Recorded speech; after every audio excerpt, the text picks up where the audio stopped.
Who are you when you're no longer being applauded? This is the true spiritual test of the black sheep on the climb up what we call cringe mountain, the mountain of self-becoming. It's the phase between being rejected by the system you came from and not yet being crowned in the system you're creating. The climb is not just external, it's internal. You begin shedding everything that made you palatable in the eyes of others. You start speaking in your true voice, and it sounds weird at first. You start dressing in a way that reflects your soul, and it doesn't look polished. You launch new projects that barely get noticed. You take risks that flop publicly. You change directions, pivot again, and question if you've lost your mind. But what's actually happening is that you're being initiated into authenticity. This is the death of your performance identity.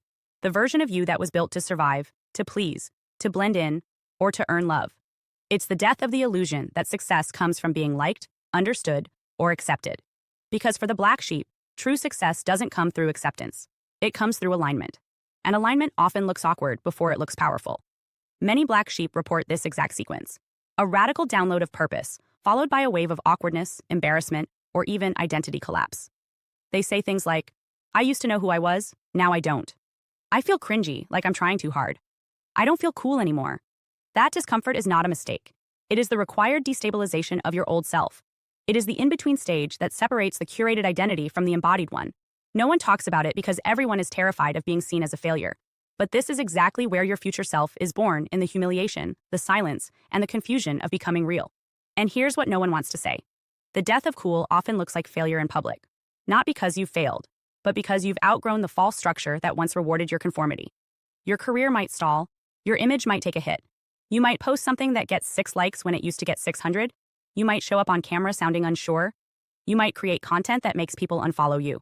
That's not failure. That's friction. Friction between your old audience and your new frequency.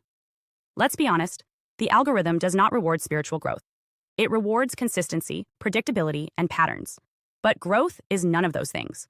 Growth is inconsistent. It's jagged. It's disorienting. So, when the black sheep begins evolving, when they drop the act, kill the mask, and start building from truth, they lose momentum before they gain mastery. This is not a flaw. This is a sacred recalibration.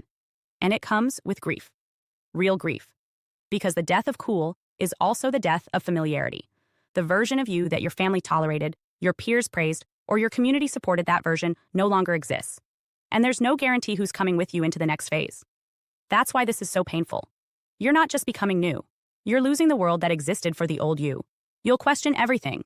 Your calling, your credibility, your identity. You'll wonder why you couldn't just stay palatable. Why you had to say that one truth out loud. Why you had to burn bridges that seemed perfectly functional. But deep down, you already know.